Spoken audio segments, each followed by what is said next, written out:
조갑제 TV 시청자 여러분 안녕하십니까. 2020년 9월 20일 저녁 7시 13분입니다. 문재인 대통령의 3대 문제연설이 있습니다. 첫째는 2018년 동계올림픽 개막 전야 리셉션장에서 여러 나라 국가 지도자 그리고 민족 반역자 김일성의 손녀가 있는 자리에서 내가 사상가로서 존경하는 신영복 선생은 이렇게 운운했습니다. 신영복의 말을 인용을 했습니다. 신영복은 유명한 김일성주의자죠. 그리하여 감옥에서 20년 살고 나온 반국가 범죄 전력자입니다. 더구나 김일성주의자였어요. 김일성주의자를 사상가로 존경한다면 그 사람의 사상은 뭐냐? 두 번째 문제연설은 2018년 9월 19일 평양에서 있었던 이른바 남쪽 대통령 연설입니다. 세 번째는 지난 4월 30일 제주도 4.3 사건 기념일에 한 연설.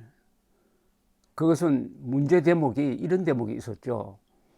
제주도 사람들은 통일의 꿈을 먼저 꾸었다가 고초를 당했다 라고 함으로써 마치 남로당의 무장폭동을 통일의 꿈을 꾼 것처럼, 그것도 제주도 사람 전체가 그런 식으로 제주도민들을 좀 모독하는 그런 발언을 했습니다. 그때 통일의 꿈이라는 것은 공산 통일의 꿈입니다. 마치 문재인 대통령이 제주도 사람들이 공산 통일의 꿈을 지향을 하다가 억울하게 당했다는 식의 역사관을 보여주었습니다. 이게 3대 연설입니다. 이 3대 연설의 결론은 뭐냐? 문재인 대통령의 사상이 의심스럽다는 거죠. 이념이 의심스럽다는 거죠.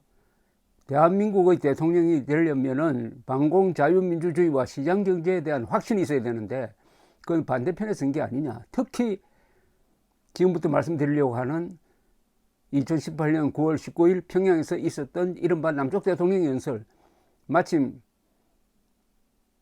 오늘이 그 2주년이 되는 날입니다. 2주년 플러스 1이네요. 2주년이 되는 날에 저음해가지고 다시 한번 이걸 읽어보면서 문재인 씨의 사상을 검토 한번 해보기로 하겠습니다. 대통령의 이념이나 사상은 투명하게 국민들이 알아야 되고 따져야 됩니다. 왜냐하면 대통령의 사상이 잘못되면 대한민국은 망해버립니다. 대한민국은 김정은 밑으로 들어갈 수도 있습니다. 대통령의 이념은 결정적입니다. 대한민국의 운명을 결정하는 가장 중요한 요소가 문재인 대통령의 머리에 반공 자유민주주의가 들어있느냐, 아니면은 다른 이상한 이념이 들어있느냐 하는 것이죠. 재작년 9월 19일 평양 5.1 경기장 연설은 이렇게 시작이 됩니다. 평양 시민 여러분, 북녘의 동포 형제 여러분, 평양에서 이렇게 여러분을 만나게 되어 참으로 반갑습니다. 남쪽 대통령으로서 김정은 국무위원장의 소개로 여러분에게 인사말을 하게 되니 그 감격을 말로 표현할 수 없습니다. 바로 요 대목입니다. 남쪽 대통령입니까? 대한민국 대통령입니까? 남쪽이란 국호가 있습니까? 그런데 그 같은 문장에서 김정은에 대해서는 북쪽 위원장이라고 하지 않고 국무위원장이라고 했습니다. 즉 김정은이 나라 국자를 쓰는 한반도 전체를 대표하는 지도자인 것처럼 이야기하고 자기는 남쪽 지역만 관할한다는 식으로 되어 있습니다. 남쪽 대통령으로서 김정은 국무위원장의 소개로 여러분에게 인사를 하게 되니 그 감격을 말로 표현할 수 없습니다. 이거는 완전히 국가와 헌법을 정면으로 위반하는 문제 중에 문제 발언입니다. 여러분, 우리는 이렇게 함께 새로운 시대를 만들고 있습니다. 헌법 제3조는 대한민국 영토는 한반도와 그 부속도서를 한다고 함으로써 북한 지역을 대한민국 영토로 규정하고 북한 지역을 강점하고 있는 김정은을 반국가 단체 수개로 규정하는데, 이 연설에서는 완전히 거꾸로 돼가지고 김정은이가 대한민국 전체를 대표하고 문재인 자신은 남쪽 지역만 관할하는 부하인 것처럼 이야기했다 이겁니다. 동포 여러분, 김정은 위원장과 나는 지난 4월 27일 판문점에서 만나 뜨겁게 포옹했습니다. 우리 두 정상은 한반도에서 더 이상 전쟁은 없을 것이며 새로운 평화의 시대가 열렸음을 8천만 결의와 전 세계에 엄숙히 천명했습니다. 2년 지나서 어떻게 됐습니까? 4월 27일 뜨겁게 포옹하고 비핵화하기로 약속을 했는데 비핵화가 되었습니까? 북한에서 영변 핵시설 폐기했습니까? 뭐가 되었습니까? 결국 비핵화 사기극이죠. 2년이 지나니까 이제 비핵화 사기극, 비핵화한다고 해놓고 김정은이는 계속 핵무기 더 만들고 문재인 정권은 김정은이가 비핵화한다고 하니까 이걸 믿고 남북 군사합의서라는 걸 만들어 가지고 수도권 상공에 우리의 막강한 공군력이 전개되지 못하도록 하고 그리고 가짜 평화 무대를 만들어 가지고 2018년 6월 지방선거에서 압승을 하고 비핵화 사기극이 있었을 뿐입니다. 또한 우리 민족의 운명은 우리 스스로 결정한다는 민족 자주의 원칙을 확인했습니다. 4.27 선언에서 말한 민족 자주의 원칙은 정면으로 대한민국 헌법의 기본 정신을 짓밟는 것입니다. 우리 헌법은 민족이나 자주나 이런 거 안 씁니다. 우리 헌법은 자유입니다. 오로지. 대한민국은 자유민주적 기본 질서에 입각한 평화적 통일을 추진한다고 했습니다.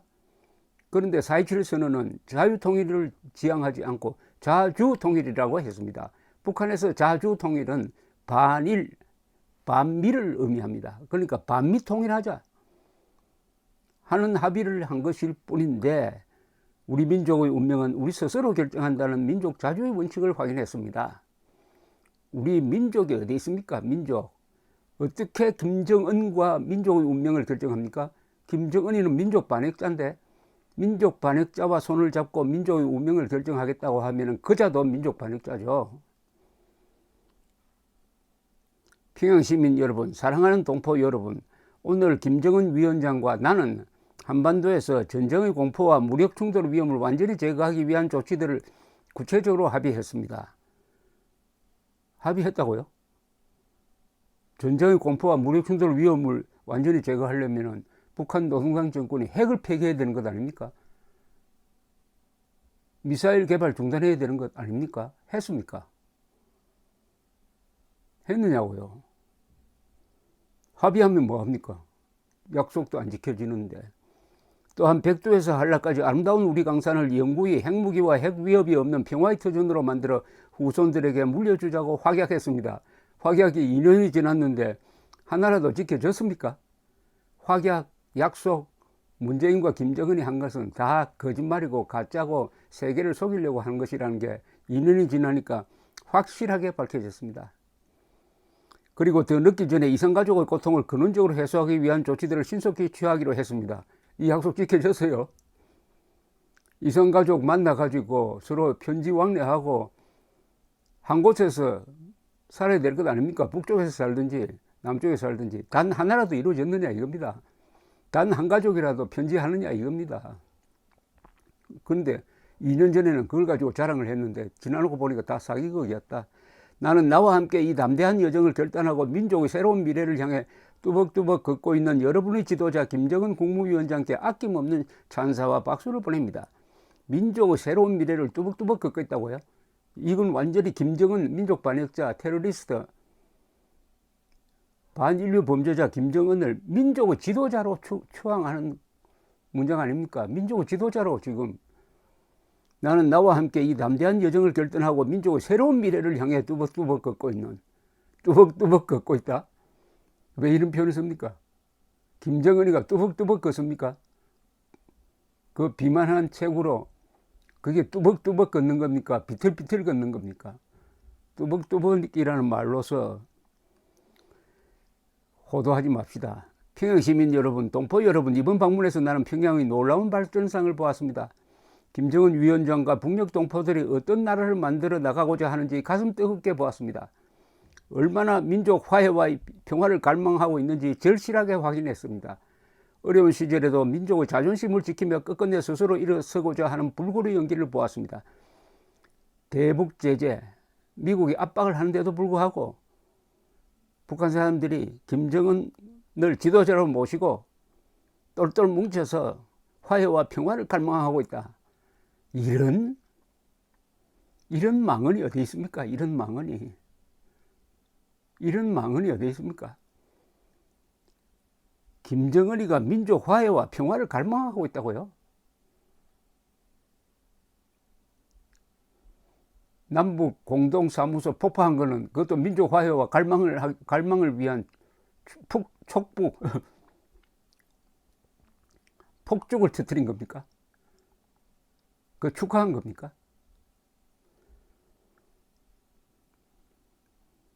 평양시민 여러분, 동포 여러분, 우리 민족은 우수합니다. 우리 민족은 강인합니다. 우리 민족은 평화를 사랑합니다. 그리고 우리 민족은 함께 살아야 합니다. 우리는 5,000년을 함께 살고 70년을 헤어져 살았습니다. 나는 오늘 이 자리에서 지난 70년 적대를 완전히 청산하고 다시 하나가 되기 위한 평화의 큰 걸음을 내딛자고 제안합니다.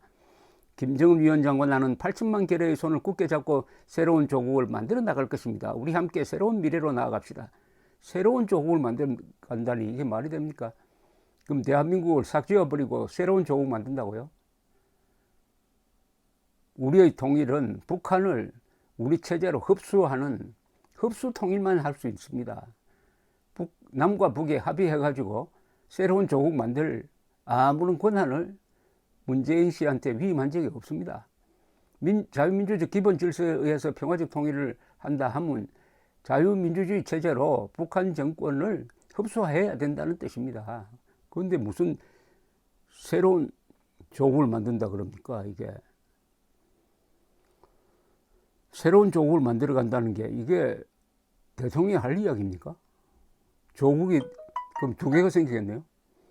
오늘 많은 평양 시민, 청년, 학생, 어린이들이 대집단 체조로 나와 우리 대표단을 뜨겁게 환영해 주신 것에 대해서도 다시 한번 감사드립니다. 어린이들을 혹사를 해가지고 매스게임 한 데 대해서 그것은 반인류 범죄로 규정해도 마땅한데 이런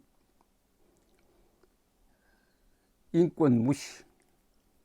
그런데 요새 문재인 대통령의 절개설 말 중에 하나 잘 안 보이는 게 있습니다. 뭔지 아십니까? 사람이 먼저다. 사람이 먼저다. 이건 아마 좀 양심의 가책이 있는 모양이죠. 사람이 먼저다가 아니라 우리 사람 먼저다라고 바꿔야죠. 우리 사람 먼저다. 우리 사람에게는 법을 공정하게 적용한다. 우리 사람이 아니면은 공정하게 적용하면 안 된다. 오히려 불공정하게 적용하는 게 그게 나의 정의다.